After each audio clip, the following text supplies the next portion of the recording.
Hey, good morning, everyone. Joe here, the Joe Madden Sports Podcast, joined by someone who really doesn't need an introduction at all, Cabbie Richards, executive producer for Sportsnet and betting content. Cabbie, how's the morning treating you? So far, so good. Thanks for asking. How about yourself? It's been good. We got to talk about those Edmonton Oilers out, though. Did that hurt you last night as a Canadian? Yeah. Yeah, I mean it's not my squad. I know a couple of guys on the team, so I always feel bad when they get eliminated, but that's just how the playoffs go. As far as like Canada jumping on to support a Canadian club because we so desperately want the Stanley Cup to come back to Canada, that kind of sucked. And but Colorado is just such a force of nature.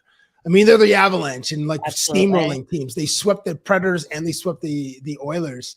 They only got problems really with the St. Louis Blues, but it was an exciting series. I hope that we see McKinnon versus McDavid like 7 more times in their career because it was just phenomenal hockey. Okay, Cabbie, I know you're in the YYC area. I know you're not a Calgary Flames fan, but what did you think of Calgary as the population? Did you find people actually rooting for Edmonton? Because I couldn't get there. Oh, people from Calgary? No. They weren't doing that. No, you guys are like blood rivals. So no, the rest of the country jumped on the Edmonton bandwagon, but people here in Calgary, no, they certainly did. They couldn't bring themselves, as you just said, they couldn't bring themselves to support Edmonton. I think they watched games, but they weren't actively rooting for Edmonton to advance to the Stanley Cup final. Yeah, absolutely. I went out last night for the second period of the game, and the cheers when Edmonton got hit and everything was just exploding in the pub. No one I knew was rooting for Edmonton. So it was an interesting one for sure. I'd also love to get a minimum 7 games of the Battle of Alberta.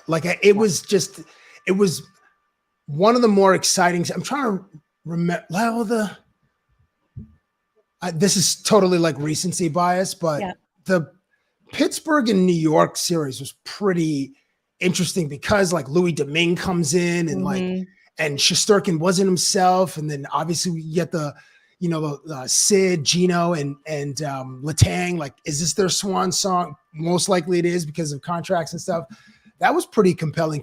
I mean, hockey playoffs have been phenomenal, and they usually are better than the NBA playoffs because there's so many blowouts in the NBA playoffs, even though the personalities I think are more engaging. But yeah, give me 7 games of the Battle of Alberta every year, and then give me McDavid versus McKinnon for the next 7 years as well.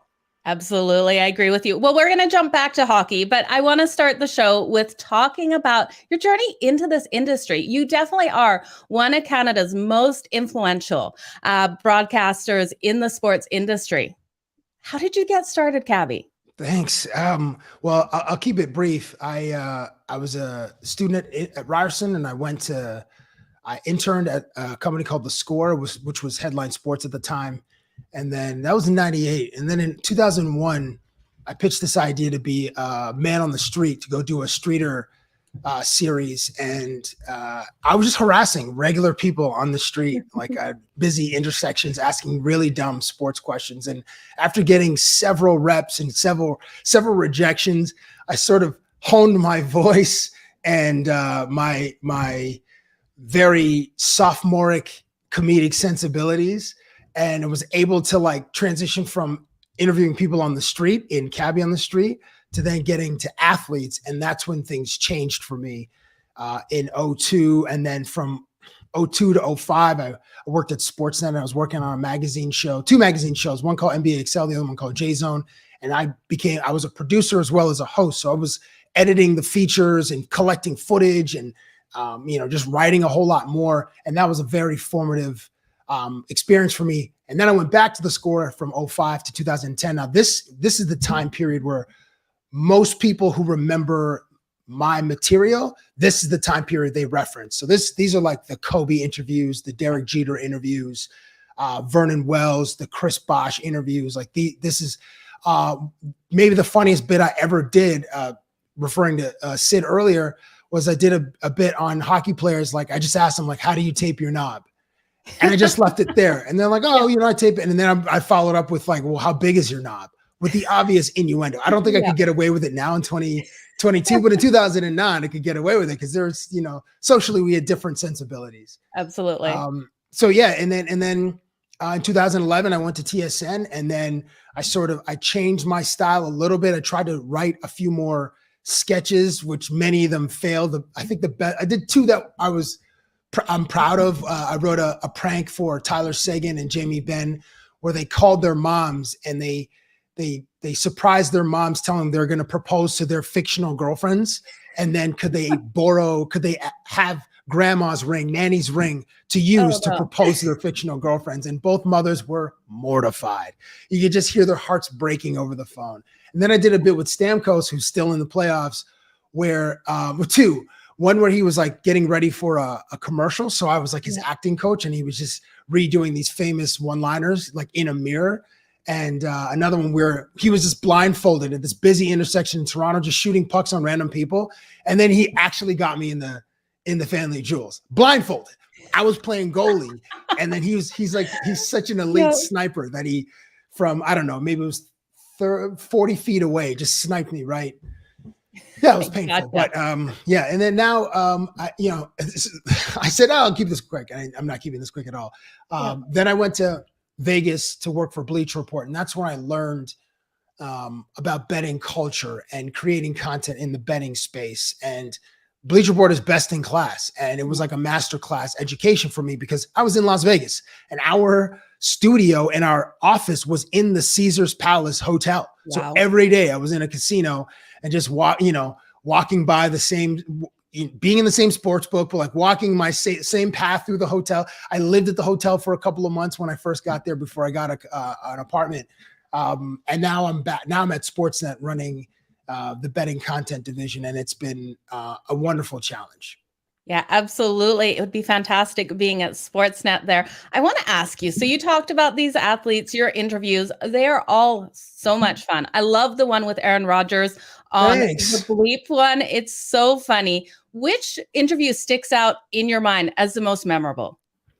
Well, that Rodgers one is in my top 5 now because I snuck in drones into the practice facility, and like the Green Bay Packers, when you deal with that football club, it's like hallowed ground because it's, one of the original teams. And I believe, I don't know how many, I think it's, they have five Lombardi trophy. I mean, the Lombardi trophy is named after the first coach of the Green Bay Packers, or maybe the most famous of the Green Bay Packers. So I took a huge chance because I didn't know what kind of mood Rodgers was going to be in. He's generally playful, but I still took a chance. And I didn't tell the PR guy that like, in this gym bag, there are these 5 drones. So like halfway through, towards the end, I was like, we're going to play Jeopardy. He loves Jeopardy. But we're playing drone Jeopardy. And some of the drones didn't work. Like I want them to be like aligned in a perfect column, but we didn't have enough time to like set it up. So we were just kind of scrambling. Anyway, other ones that stick out to me are,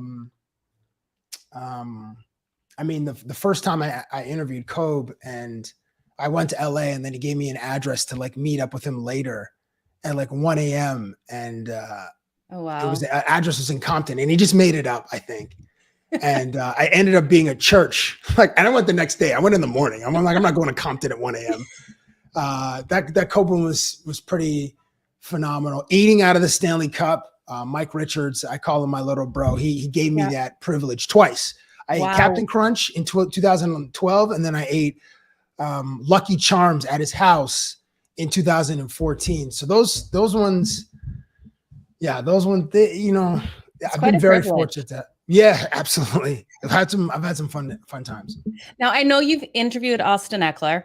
I'm a huge Chargers fan. How was the interview with Austin? Dope. I like that your color palette is Los Angeles Chargers color, and they're very bold and visual.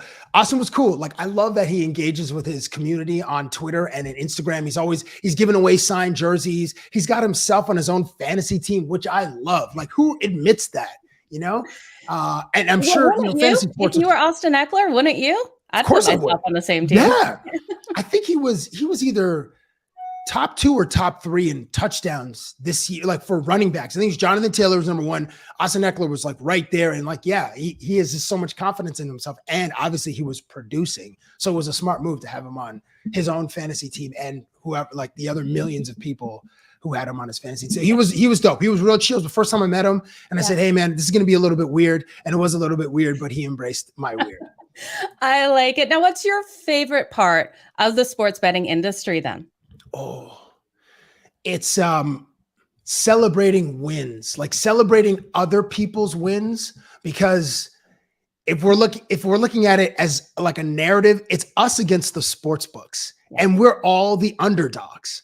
So whenever, we get tickets, it could be like a $5 parlay to win 100, some 8-leg ticket, or even with the crew that I've assembled, my creators, when we're exchanging tickets in the group chat, when someone wins, $25, we're like, that's a fist pump for me. Like I enjoy other people winning. I mean, I enjoy when I win too, but it's that sense of community where we're all in it together to try to make a few bucks. But really, we're just it's another layer of entertainment in our sports viewing habits. Absolutely. Now, did you come from a highly competitive family then? Because I find a lot of people in this industry either come from really sports families or competitive families, and they combine the two together. That's a great question. Maybe competing for my parents' attention, because I have 2 younger brothers, and they were very until they discovered girls, they were very like competitive baseball players, and they traveled around Ontario on these like elite baseball teams and whatnot. And then, things change once you meet girls, then you're just like, oh, baseball can wait. So maybe it was, we weren't too competitive, but I think that's the thing I was competing for in my own house. It was like, hey, can I get a ride to my house league baseball game? No, I'm going to ride. Okay. I'll ride my bicycle an hour to the field. That's okay. Oh. So I'm guessing you weren't the golden child then. No, there's always a golden child in one family. It's correct. And it's the baby. It's the baby, always the baby of the family. Or if the first child is like a very high achiever, then it's either the highest achiever or the baby is basically who the golden child is. Yeah, it didn't land on me. My brother is the golden child for sure. He's back visiting from Australia, and it's painful sometimes, Cabbie, I got to tell you. I'm sure they love you and everything you've done in your career too. They absolutely do. Well, let's talk some sports quick. We've got the NBA finals here. What are you thinking for tomorrow night's game? I just Warriors in 5. I usually, when I bet, I like to bet on player props, and about an hour or 2 before the games. I usually take a few hours just to like look at game logs and just try to look at like situational things like, points, rebounds, and assists. Okay. Like how did this person play against them last time? Or like what's have they been the last 10 games? I try to, and listen, I'm not an expert by any means, but I like to do a little bit of research before I throw my money in the wind. But I like Warriors in 5. There was, I guess I'm rooting for Steph Curry and Klay Thompson. I've been able to interview them a few times, and they were wonderful. But I like legacy. I like when teams have those dynasty years. I mean, they never won 3 in a row, unfortunately, but they won 3 in 4 years from 15 to 18. And then they lost to the Raptors in 19. But and even with the Tampa Bay Lightning, like I'm rooting for the Tampa Bay Lightning to have the three-peat. Like we don't see that in, the modern era of hockey. Last time there was a three-peat, I think it was the Oilers. Actually, no, I don't even think they had a three-peat. I think it was maybe the Islanders of the early 80s. Yeah, that's a long time ago. Edmonton did back-to-back, and then I think the Montreal Canadiens won in 86, and then Edmonton won back-to-back. So they had 4 and 5 years, which is basically pretty much a dynasty, but never 3 in a row. So anyway, I'm rooting for Steph Curry, and I haven't really studied the numbers as to like, oh yeah, they're more elite at this, like 3-pointers, or they're exploiting defender X because they're running this system. Like I haven't really got granular with why I believe Warriors in 5. I'm just rooting for Warriors in 5. And I might have a few bucks on Warriors in 5 too. You definitely have a few bucks on Warriors in 5. We know it. So for the Stanley Cup, you got to take Tampa to go through. Well, listen, right as we're recording this, they're down 2-1 against the Rangers. And Shesterkin feels like, oh, he's the goalie that everybody was like touting as a Hart Trophy contender, and he is actually a Hart Trophy contender. But New York's path, they faced Louis Domingue, and then they faced Antti Ranta, and now they're facing like an all-world goaltender in Andre Vasilevsky. So I don't think Tampa is like worried because they have the experience of the past 2 years, and Corey Perry's been playing amazing. Like that fourth line's been awesome. And once I think they get into a groove tonight, they win their second one, like back-to-back games at home. And then it's just the best 2 of 3. And I believe in Tampa Bay. Now, playing Colorado, I hope that goes 7 games because that should be amazing theater. I hope that goes 7. We need 7 in the Cup final. Looking at the goalie matchup between Colorado and Tampa, we definitely see a better goalie with Tampa here. How do you think the Avs will do in that one? Because between Kemper and Francouz, I don't know if we can trust them. Colorado just bought itself like a 7 or 8 or 9 day layoff because they swept the Oilers, and the Stanley Cup final won't start for over a week. So Kemper has time to, I don't know what, like he did get hit in the eye. So there's time for him to heal. I don't know how much he's like continuing to like work out or if he's just letting his body rest. But Pavel Francouz has been pretty good. Like yesterday in game 4 was a 6-5 result. So it wasn't great, but he did get a shutout, did post a shutout against the Oilers. And that top line offense is like, I put him up against anybody in the league. So the goalie advantage is obviously with the Tampa Bay Lightning because Vasilevsky is, probably the best goalie in the world. So I would give Colorado's such a complete team. Listen, I know I'm rooting for Tampa Bay in the legacy portion because I want them to win 3 in a row, but Colorado is no easy climb. Well, no when easy opponent to overcome. Yeah, when we look at Colorado, how strong their defense is stopping those shots on goal, that's where their biggest advantage is. So I think I really hope it does go 7, like you said. It will be fantastic if it does. Yes, I agree. Yeah, Devon Toews and Cale Makar are just an amazing deep pairing. And Makar is like, Kelly Rudy was saying on the broadcast, like he's had former teammates email him and other players of his era email him, said he's the best defender since Bobby Orr. So that's incredible praise. And Bobby Orr is probably on the Mount Rushmore of all-time greats in hockey. Absolutely. He must have been blown away to hear that, but it is so true. He's fantastic. Now, Cabbie, you and your crew are doing such great things at Sportsnet. Can you tell everyone just a little bit about what you have going on? Sure. So our account's called SN Bets on Twitter and IG and TikTok. And we really lean into betting culture and fostering that community. We're all avid bettors and we're enthusiasts. And, we like to, we're basically focusing on the novices and the casuals out there because the hardcore bettors, they have their books and they have their personalities and their websites. So they go to read and the hardcore bettors are trying to make a living or try to make money from betting. And our thing is like, we just want to be entertained. Like we want to be a product where you're entertained. You, the audience, are entertained. And we want you to ride with us because I think we're a fun group and we don't take betting too seriously because it's more fun when you do it as a group, whether you're at a game and you got $5 on the Raptors or you have $10 on Klay Thompson to hit 3 3-pointers or, you have $5 on McDavid to score a goal like he did last night. Yep. That's just fun. So that's where we lean in on is the entertainment aspect, the community aspect, and the authenticity piece. Because we're all in. We all have skin in the game almost every night. Some of us every night, but some of us almost every night. It is fantastic content that you're putting out. So you guys make sure you go over, give them a follow. Where can everyone find you on social media as well as Sportsnet? So it's just SN Bets on Instagram and Twitter. And for me, it's at Cabbie on Twitter and at The Real Cabbie on Instagram. No TikTok yet, Cabbie? I have a personal one where I just like observe, but I really haven't really taken the full plunge into TikTok. And I know it's very addictive, and the algorithm, nobody knows how it works. It's the new channel surfing, just going through TikTok, and it's amazing. But me personally, I'm more of an observer than a participant. Okay, Cabbie, thank you so much for your time today. I really appreciate it. All the best in all your bets tonight. Thank you so much, Joe. I appreciate you having me.